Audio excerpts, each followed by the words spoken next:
How to find your Coinbase wallet address. So first you will need to open up the Coinbase application on your phone, and then you will need to click on transfer button or receive crypto button.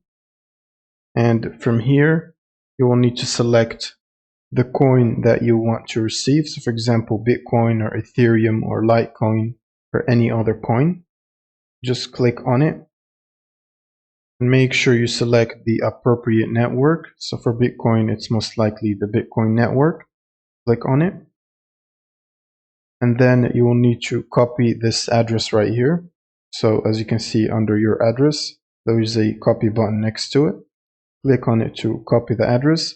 And then you can basically send it over to anyone who is trying to send you Bitcoin, or you can use it your own on another wallet to send Bitcoin to yourself by just pasting the address through Discord or whatever application that you're using.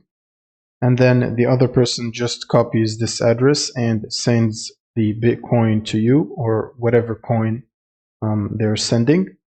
And it should take between 11 minutes for you to receive the transaction. That's pretty much it for this video. Thanks for watching and subscribe.